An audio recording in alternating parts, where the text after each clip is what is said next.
What's going on, everybody? Cleepus Tech here, coming back at you with another video. In this video, I'm going to be giving you my first impressions of the Samsung Galaxy A34 5G to give you a better idea of what you can expect if you get it. As the name suggests, this is the successor to the Samsung Galaxy A33 5G that came out around last year at this time, so it'll be interesting to see what kind of changes have been made. But without further ado, let's get into it. So with the Samsung Galaxy A34 5G, we're getting a 6.6-inch 120Hz Super AMOLED display with a 1080p resolution, a PPI of 390, and a 19.5:9 aspect ratio. So definitely a great display here. At 6.6 inches, it is a bit on the larger side, which is definitely a nice thing if you're consuming a lot of content. With a 19.5:9 aspect ratio, we're getting a decently tall and narrow form factor. Now, I want to say at this point in 2023, the average is 20:9, but in general, it's not going to make a huge difference. So if you're doing stuff like watching videos in landscape mode, for example, you still are going to get a pretty nice immersive experience. And if you're doing something like browsing the web, using social media, anything that involves scrolling, things are going to look pretty nice on this display too. Then of course, aside from the size and dimensions, the image quality is really good. The 1080p resolution gives us a nice sharp clear image, and with the Super AMOLED, we're getting nice vibrant colors. The brightness is really good, and the viewing angles are also really good. So if you're outside in the sun, for example, the phone is still going to be pretty easy to see. So overall, if you're looking for a more affordable mid-range phone that has a great display, you're not going to go wrong with the A34 5G. For storage, with the Samsung Galaxy A34 5G, we're getting 128GB of internal storage with microSD card expansion, so we got plenty of storage here. For the average user, you're probably not going to fill this up, and even if you do, maybe you have a bunch of apps and photos and videos and stuff like that, having microSD card expansion gives you a bit more flexibility, so when it comes to storage, you definitely won't go wrong here. Now, I don't want to say this is really rare, but I've seen several phones in this general price range. This phone is going for around $320 or so, and in general, phones around this price usually have 128GB or something like that, but I have seen several that only have 64, so of course, getting 128 is definitely nice. For security features, the Samsung Galaxy A34 5G does have Face Unlock, as well as a nice looking in-display fingerprint scanner. But real quick, let's give it a try.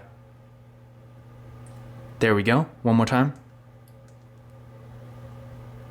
And there we go. So real fast and responsive. Taking a look at the camera setup, with the Samsung Galaxy A34 5G, up front, we get a water drop notch for the front-facing camera. I personally wish they gave it a hole punch instead, especially considering this is a bit more of a premium device. In fact, it actually has a lot in common with the A54 5G, which does actually have a hole punch camera, so I wish they kind of kept that consistent because at this point in 2023, this design is definitely looking more outdated. But regardless, this camera is 13 megapixels. Then on the back, we got a triple camera setup with a 48 megapixel main camera, an 8 megapixel ultra-wide camera, and a 5 megapixel macro camera. Then for video, with this phone, we got a max recording quality of 4K in both the rear and front cameras, and the frame rate does max out at 30 frames per second. So overall, when it comes to features, the camera setup we're getting here is actually really good. In this price range, this is really one of the only new phones in 2023 that can record 4K videos. Sure, if you get an older flagship phone, that's going to be a different story, but again, we're talking about new phones here. And aside from this and like the Samsung Galaxy A54 5G, I don't think any non-Samsung phones around the $300-400 price mark can actually record 4K videos. Now, I could be wrong. This is just off the top of my head. I'm sure there's something out there. But the main point here is, when it comes to recording 4K videos in this price range, you don't really have a ton of options. So if you're like a content creator, for example, then having the option to record 4K videos is definitely a nice thing. And aside from the videos, the actual camera features are great too. With an ultra-wide camera and a macro camera, you definitely get a lot of flexibility here. And with a 48 megapixel main camera, you can expect to get some great photo quality too. Now, being as this is a first impressions video, I haven't actually used the camera yet, but I have used the A54 5G, and considering how similar this phone is to it, I am expecting some really good quality. And in general, when it comes to Samsung Galaxy A series phones, especially around this mid-range level, they do tend to be really high quality. So if you are looking for a more affordable 5G phone that has a really good camera, I would say you're not going to go wrong with this phone. When it comes to RAM and processor, with the Samsung Galaxy A34 5G, we're getting 6GB of RAM with the Exynos 1080 processor. Now, despite not having a ton of hands-on experience yet, based on what I've seen from it so far, I would say the performance on this phone is pretty good. On one hand, it's definitely not flagship level compared to something like a Google Pixel 6a or an S21 FE. It's not going to be nearly that fast, but for more basic daily activities like web browsing, social media, streaming content like videos and music, and maybe some light mobile gaming, for that kind of activity, it will get the job done just fine. And even if you're going to be on your phone a good amount, I would say compared to something like the Samsung Galaxy A33 5G or the A53 5G, that previous generation, the A34 5G is quite a bit faster. Maybe not by an insane amount, but definitely still noticeable. So if you do have one of those phones and you're considering upgrading, upgrading, then I would say when it comes to performance, while again, it's definitely not going to be like upgrading to a flagship phone, you're still going to see at least somewhat of a difference. Now, I did run a benchmark test on this phone using Geekbench 6, and here are the results I got. Now, I do recommend running this test on your current phone, and then comparing your results to these, and that's going to give you a better idea of where this phone stands compared to your current device, because of course, depending on what you currently have, this phone may or may not be an actual performance upgrade. If you're coming from something like a Google Pixel 6a or a Samsung Galaxy S10 or something like that that's a bit higher end, maybe a little bit older, it's probably not going to be an upgrade. I mean, some of the older flagship phones are not even older, maybe just like a year old or something like that. Despite maybe not being top of the line, they're definitely pretty fast, and compared to something like this, if you do have one of those phones, it is going to feel a bit slower. But if you have something like a Samsung Galaxy A53 5G, for example, or some other sort of slightly older mid-range or entry-level 5G phone, I feel like in that case, performance-wise, this phone is probably a pretty nice upgrade. But overall, again, for more basic daily use and even more moderate things like mobile gaming, you will get a pretty good experience here, and for what it is, this is a pretty fast device. For the battery, with the Samsung Galaxy A34 5G, we're getting a 5000 mAh battery that supports 25 watt fast charging, so definitely a great battery here. When it comes to charging speed, I would say 25 watt fast charging is pretty solid, but keep in mind, of course, to actually use the 25 watt fast charging, you will need a 25 watt fast charger, and this phone doesn't even come with a wall adapter at all, so you definitely will need to get one of those. But keep in mind, if you don't have one, I have linked to my favorite fast charger in the video description, so if you need one, definitely check that out. But overall, I would say the charging speeds, while not being the best I've ever seen, are pretty good. So for most people, you're not going to have a problem there. And of course, with a 5000 mAh battery, this is definitely a large battery. In the US at least, this is pretty much the largest battery you're going to see in a smartphone. So if you are looking for a phone that has really good battery life, the A34 5G will be a great choice. But also keep in mind, in case you were expecting it, the Samsung Galaxy A34 5G does not have wireless charging. And while I don't think that's a feature most people in this price range at least are really looking for, if you're coming from maybe an older flagship phone that does have it, and you're expecting it to be more of a common feature at this point in 2023, then keep in mind, unfortunately, that's not the case. When it comes to software, with the Samsung Galaxy A34 5G, as you might expect, this phone does come with Android 13, and of course, knowing Samsung's software support, you can also expect several other major updates in the future. I believe this phone will be getting Android 14, 15, 16, and 17, so definitely plenty of updates. So if you are someone who likes to get one phone and keep it for a longer time without having to replace it, then a phone like this that has really good software support will be a great choice for you. As far as other features go, the Samsung Galaxy A34 5G does have NFC, so if you like to use tap and pay, you'll be happy to know that's not going to be an issue here. But one other thing I do want to point out is that unfortunately, this phone does not have a headphone jack. So if you have a normal pair of wired headphones, you will need an adapter. Now, this is